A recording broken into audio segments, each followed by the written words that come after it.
Okay, so what do home improvement and behavioral health have in common? I'll be answering that question next on ABH Mind.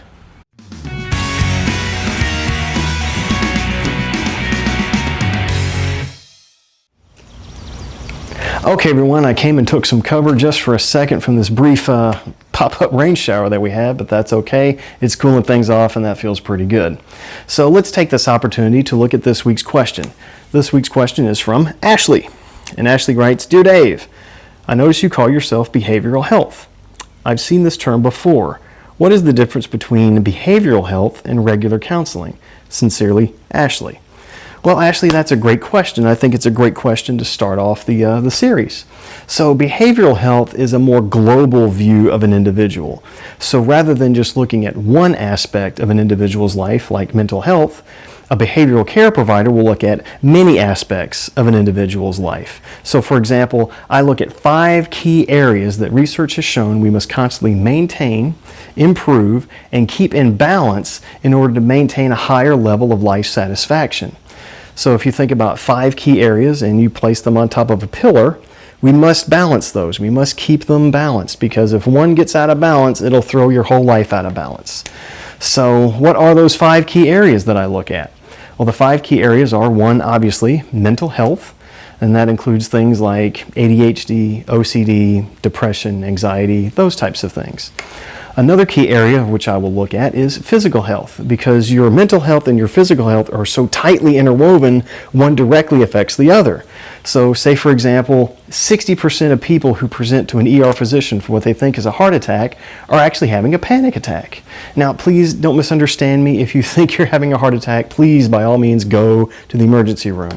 But what I'm saying is that panic and that level of anxiety can create such intense physical feelings like tingling in the hands, numbness in the hands, dizziness, shortness of breath, those types of things. You actually feel as though you're having a heart attack.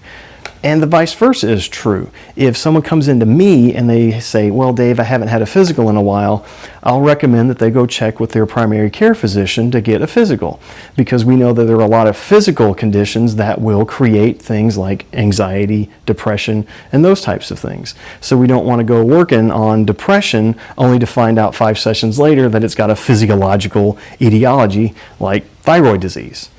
So a third area that I will look at is your spiritual life. And no, please do not misunderstand me. I am not pushing any specific religious dogma. That's not what I'm talking about at all. Spirituality is that connection you have with something outside of yourself. So for example, it could be nature, universe, God, whatever. We just want to make sure that you're maintaining that aspect of your life so that you achieve your optimum level of happiness. The next area in life that we look at is going to be your professional life.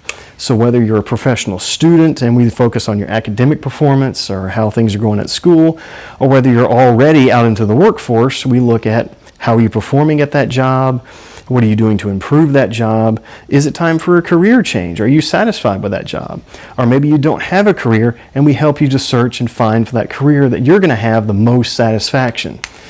The last area that we will focus in on is going to be social.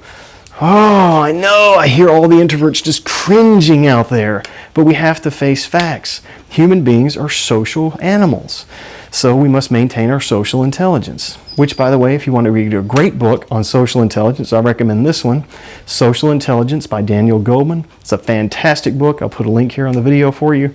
So looking at a person in a more global aspect is much like owning a home. We must do a lot of things to maintain that home. We have to do things like preventative maintenance.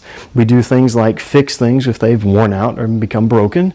And we do things like improve things, like adding on a sunroom. So that's what we must do for ourselves. And we are constantly working in these 5 different areas of our lives so that we can make sure that we're living the life we want to live and we're getting the most out of our life and we're achieving the highest level of life satisfaction and we are reaching our maximum potential in life.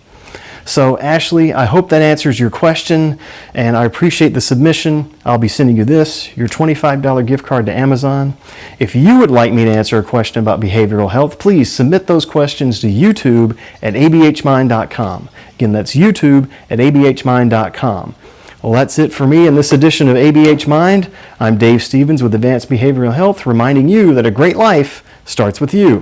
See you next time.